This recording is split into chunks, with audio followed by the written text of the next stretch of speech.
Hello, everyone. Tonight, we plunge into the abyss of a prophecy that has haunted humanity for millennia. A vision of the end so stark, so terrifying, it is etched into our collective nightmares, the Four Horsemen of the apocalypse.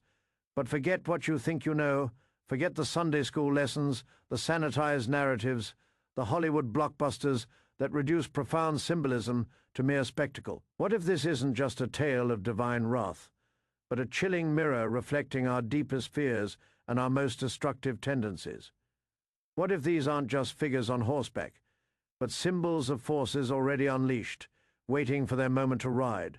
Are we passively watching a distant prophecy unfold, or are we, right now, living through the very moments the seals begin to break, feeling the tremor of the— Stay with me, because the truth, often veiled in allegory, is far more unsettling than any fiction, far more intimately connected to our present reality than we dare to admit. Imagine for a moment an ancient scroll tightly bound, sealed with 7 unbreakable seals. This isn't just any document, it holds the very blueprint of the world's unraveling, the cosmic timetable of an era's end, who is worth in the breathtaking, terrifying, apocalyptic vision of John, cast into exile on the barren island of Patmos. A colossal cosmic drama unfolds. There, before a celestial throne, ablaze with emerald and jasper, surrounded by ancient elders and myriad angels, the question hangs heavy in the air, echoing through eternity, who is worthy to break these seals, to unleash the events foretold, to reveal the destiny of all creation. The silence is deafening. No one in heaven, on earth, or under the earth, is found worthy. The weight of this cosmic silence is crushing, a despair so profound it brings tears to John's eyes. He weeps, not for himself, but for humanity, for the unread future, for the untold fate, for the knowledge locked away. But then a voice, ancient and resonant as the crash of distant waves, points to the Lion of the tribe of Judah, the root of David. And as John turns, expecting a roaring beast of unparalleled might, he sees instead a lamb. A lamb, as though it had been slain, standing in the midst of the throne, paradoxically powerful in its sacrifice, its humility. This lamb, eyes burning with a knowledge beyond human comprehension, steps forward. And as this lamb, silent and resolute, reaches for the scroll, the universe itself holds its breath. The very fabric of existence trembles. The stage is set. The seals, one by one, are about to be broken.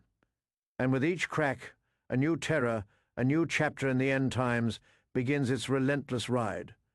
The first seal cracks, a sound like thunder, not distant, and with it, a figure emerges from the cosmic mist. A white horse, pure as driven snow, radiant, almost blinding upon it, a rider. Not in blood-splattered armor, not brandishing a sword, but bearing a bow, and on his head a gleaming crown, perfectly fashioned. He is given authority. He rides forth, conquering and to conquer. In many cultures, a symbol of triumph, purity, divine authority, even peace.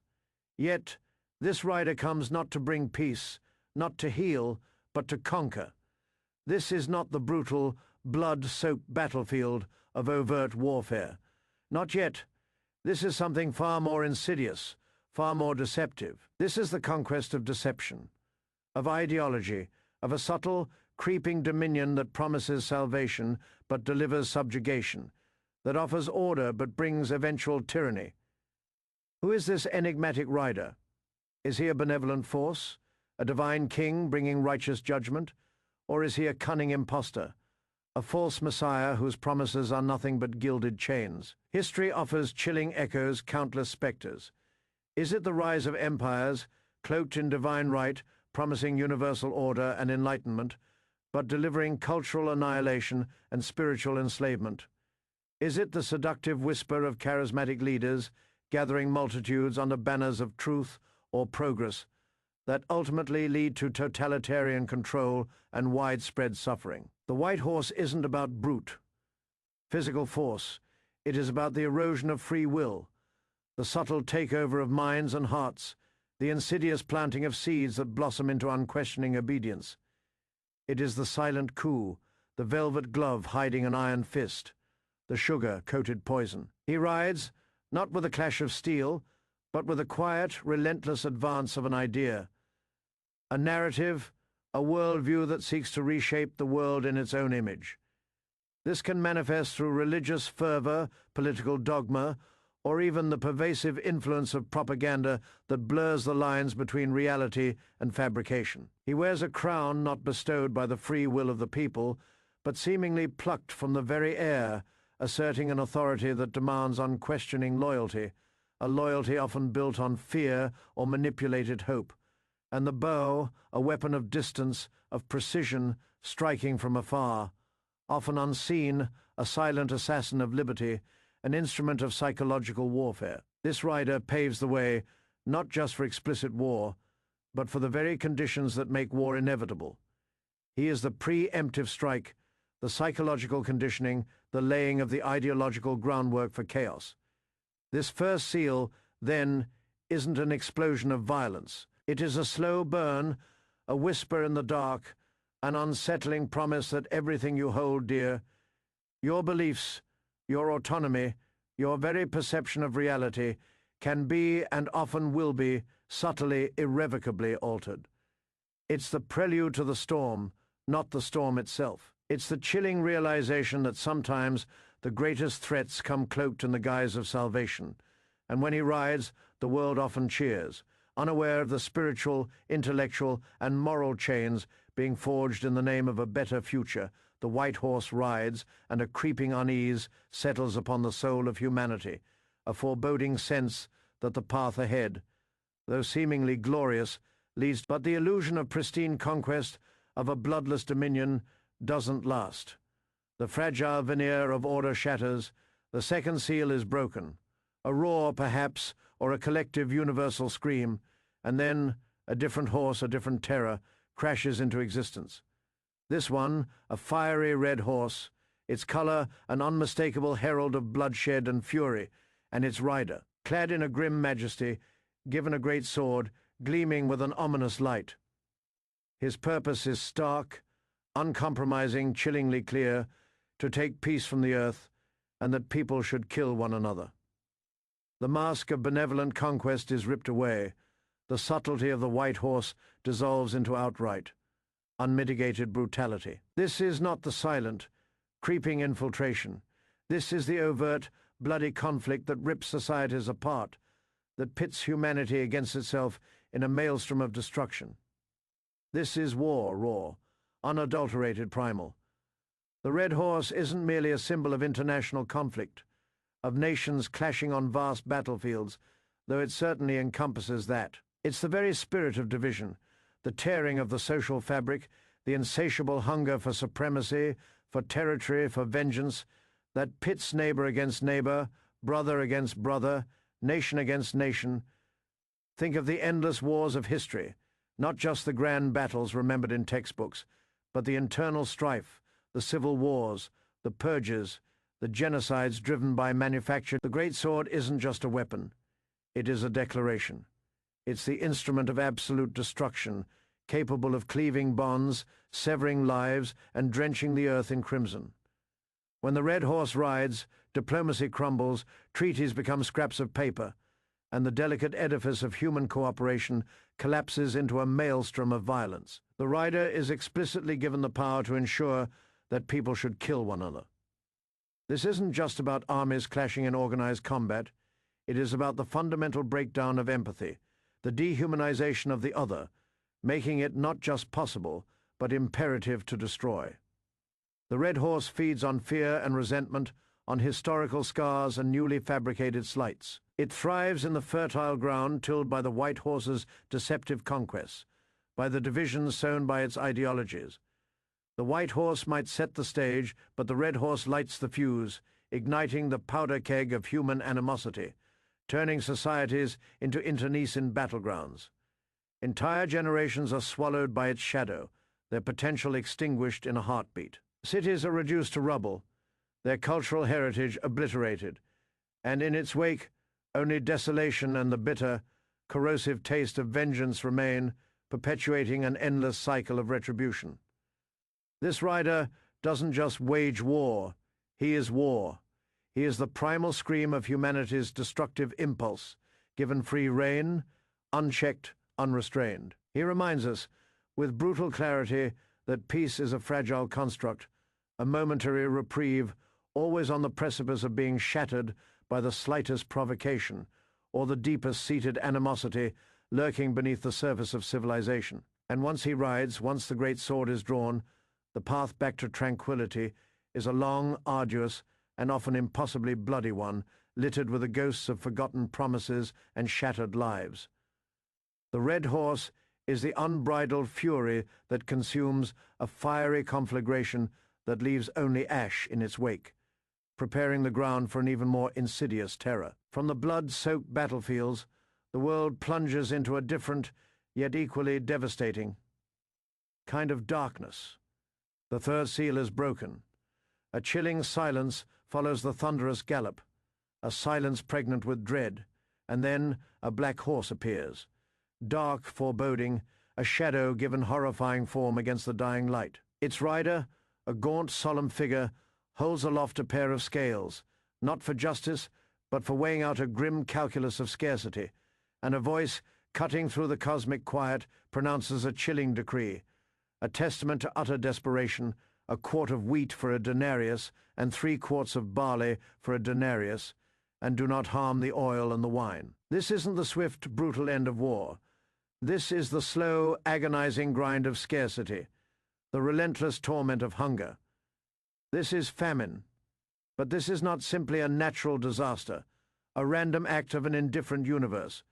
This is famine engineered, famine intensified and made inescapable by the chaos preceding it. War disrupts trade routes, destroys crops, devastates agricultural infrastructure, displaces populations, and diverts resources from sustenance to destruction. The black horse rides in the wake of the red, exploiting the vulnerabilities created by conflict, deepening the wounds already inflicted. The scales aren't for balance. They're for measurement, for rationing, for the harsh, unyielding reality of soaring prices for basic necessities, pushing the vast majority into abject poverty. A denarius was a day's wage for a laborer in ancient times. Imagine working an entire day from sunup to sundown, only to afford a single quart of wheat, barely enough to feed one person, or 3 quarts of barley, a cheaper, less nutritious grain, a bitter consolation prize for backbreaking labor.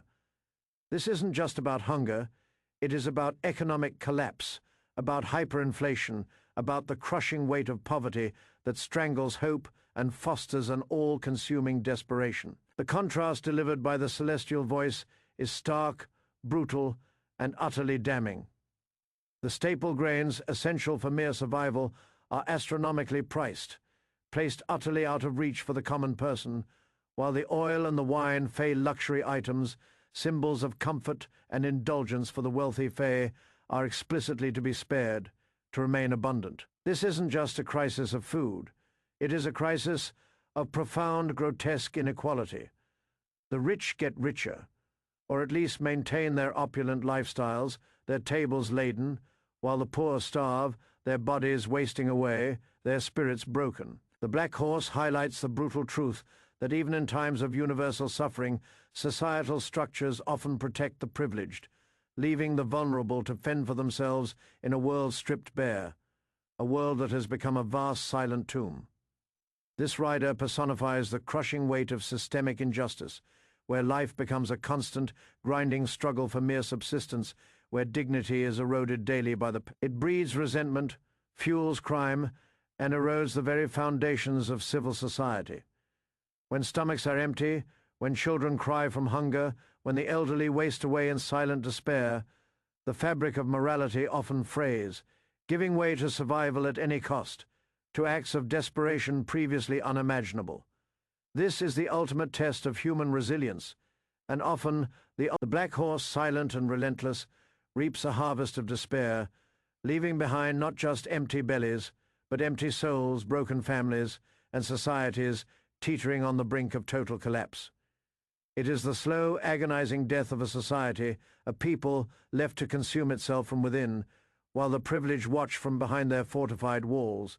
sipping their fine wine and anointing themselves with. This is the cruel calculus of survival, dictated by the unseen hand of economic devastation, a fate more agonizing than any battlefield death. And then the fourth and final horseman, the one that truly encapsulates the dread of the prophecy, the one that casts an icy shadow over all that came before. The fourth seal is broken, and the vision turns truly bleak, utterly devoid of hope.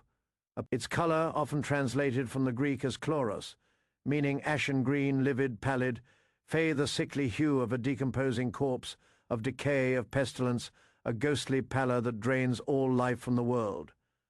And upon it a rider, whose name is explicitly given, Death, and following him close behind, a terrifying, inseparable companion, is Hades, the realm. This is not a distinct, separate disaster. It is the grim culmination, the horrifying synthesis of all that came before. The pale horse is the ultimate reaper, drawing together the terrifying threads of conquest, war, and famine into a single comprehensive and utterly inescapable tapestry of annihilation. Death and Hades follow, a stark pairing representing both the physical end of life and the ultimate destination, the grave itself, yawning open to swallow all.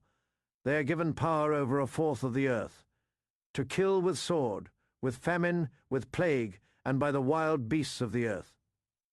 Think about the sheer, unfathomable scope of this power, a quarter of humanity, not by a single cataclysm, but by a horrifying, relentless combination of instruments. The sword harking back to the red horse, symbolizing continued, relentless warfare that grinds on even after societies have bled themselves dry. Famine, the bitter legacy of the black horse, prolonged and intensified, ensuring that those who survive the fighting succumb to starvation. Plague, a new and horrifying addition, unleashing virulent diseases that sweep through weakened, malnourished populations, uncontained, unchecked, mutating and spreading with terrifying speed, ravaging the last vestiges of human resistance. And wild beasts of the earth's fey, a chilling, almost primal detail, speaking not just of predatory animals reclaiming abandoned lands, but perhaps of the complete breakdown of civilization itself, where the wilderness reclaims its territory and humanity becomes prey to its most primal fears, and the untamed, brutal forces of nature, including the wild beast within humanity itself. Turning on its own, it is the final crushing blow after the world has been softened by deception, shattered by conflict, and starved by scarcity. It is the moment when all hope drains away, when resistance is futile, when the inevitability of the end becomes horrifyingly, unmistakably real. This rider is the ultimate consequence, the grim harvest of human folly and the unyielding march of divine judgment, or perhaps the natural, inevitable consequence of humanity's own self-destructive path, the final stage of a world devouring itself. When death rides, there is no escape, no refuge, no quarter, no plea that can avert its gaze. It is the end of an era, the clearing of the slate, a stark reminder of our transient existence, and the ultimate vulnerability of all life, rich or poor, powerful or weak. The pale horse gallops across the ruins left by its predecessors, sweeping away the remnants, extinguishing the last embers of hope, leaving behind only silence and an ominous, crushing sense of finality. This is the moment when the world holds its breath, not in anticipation of what comes next, but in profound, agonizing resignation. It is the ultimate terror, the one that makes every other fear pale in comparison, the one from which there is no return, and its ride is not merely a symbolic act. It is the brutal, unforgiving hand of fate, or consequence, reaching out to claim its inexorable due. But the breaking of seals doesn't end with death. The vision of John, meticulous in its unfolding, reveals 3 more seals, each revealing further stages of this cosmic drama, each intensifying the sense of impending judgment and the profound spiritual battles at play. The 5th seal is broken, and a startling, poignant scene unfolds beneath the cosmic turmoil. It reveals not another horseman, but the souls of those who had been slain for the word of God and for the testimony they had held. They are beneath the altar, crying out with a loud voice, not for mercy, but for justice. How long, sovereign Lord, holy and true, until you judge those who live on the earth and avenge our blood? Their patience, their unwavering faith, their commitment to truth, despite their brutal end, is a stark, almost unbearable contrast to the chaos and injustice unleashed by the horsemen. They are given white robes, a promise of vindication, a symbol of purity and righteousness, but told to wait a little while longer, until the full number of their fellow servants and brothers and sisters yet to be killed is complete. It reminds us that even in the midst of overwhelming destruction, even when the world seems to descend into an abyss of suffering and injustice, there are those who hold fast to their convictions, those who suffer for a greater truth, for principles that transcend the immediate carnage. It asks us what truly endures when everything else crumples. Is it faith? Is it a commitment to justice, to truth, to unwavering moral courage? And what happens when that faith is tested to its absolute breaking point, when the innocent are slaughtered and their cries seem unheard? This segment offers a momentary, yet profound and poignant pause in the relentless march of terror, a deeply human element amidst the grand, apocalyptic scale. It suggests that even in the darkest prophecies, there is a yearning for retribution, a cry for ultimate balance, a promise that sacrifice is not in vain, even if justice is delayed. Then the sixth seal shatters, and the very cosmos itself recoils, convulsing in terror. A great earthquake, one that shakes the foundations of the world. The sun turns black like sackcloth, its light extinguished, plunging the world into an unnatural, terrifying twilight. The full moon becomes blood, a chilling crimson orb in the darkened sky. Stars fall from the sky to the earth, like figs dropping from a fig tree shaken by a mighty wind, a celestial bombardment. The heavens recede like a scroll being rolled up and put away, revealing the terrifying mountains and islands are moved from their places, the very geography of the world reshaped in an instant. And then the response of humanity, kings, princes, generals, the rich, the powerful, and every slave and free person, all hide in caves, and among the rocks of the mountains, crying out, not for salvation, but for annihilation, for the mountains and rocks to fall on them, to hide them from the face of him who... This isn't just earthly destruction. This is the universe itself screaming, recoiling in horror. This is the unmaking of creation, a cosmic cataclysm that obliterates the distinction between the powerful and the powerless, reducing all to a state of abject, primal terror. This is the moment when humanity, in its collective hubris, finally confronts the enormity of its transgressions, the inescapable consequences of its choices, or perhaps simply the overwhelming, impersonal power of the universe, a power far beyond any mortal dominion. The horsemen, then, are not isolated events. They are a progression, a chain reaction, each one paving the way for the next, escalating the stakes, leading inexorably towards a moment of ultimate reckoning. They are the heralds, yes, but also the instruments of a process not merely of destruction, but of profound revelation, revealing the very essence of human nature under duress, the ultimate fragility of our existence, and the unyielding cosmic... These visions force us to confront uncomfortable, deeply challenging questions. Are the horsemen literal figures to ride forth at some distant future date, a singular cataclysmic event marking the absolute end? Or are they, as many profound interpretations suggest, symbolic representations of recurring human follies, of the archetypal forces we unleash upon ourselves again and again? Think of the rise and fall of countless empires built on conquest and subjugation, the ceaseless wars driven by ideology and greed, the famines born of economic disparity, political corruption, and ecological destruction, and the plagues that sweep through an interconnected world, reminding us of our shared vulnerability. Have these not, in various forms, ridden throughout human history, leaving indelible trails of devastation in their wake, each an apocalypse for those who endured it? The prophecy then becomes less about a single cataclysmic end and more about a timeless, universal warning, a cyclical pattern of self-destruction and consequence that humanity seems condemned to repeat, until the brilliance of this prophecy and its enduring, chilling power lies not just in its terrifying imagery, but in its profound psychological and existential resonance. Each horseman represents a primal fear, a fundamental vulnerability within the human condition and within the societies we build. Conquest, the insidious whisper of absolute power, the temptation to dominate, to war, the explosive culmination of hatred, the primal urge to destroy what we cannot understand. What we deem other, what stands in our way, famine, the cold, hard reality of scarcity, the brutal inequality that leaves millions suffering while others hoard resources, a stark reminder of our dependence and the fragility of our systems. And death, the ultimate, inescapable end, the chilling reminder of our individual and collective mortality, the final silence that awaits all. These are not merely external forces.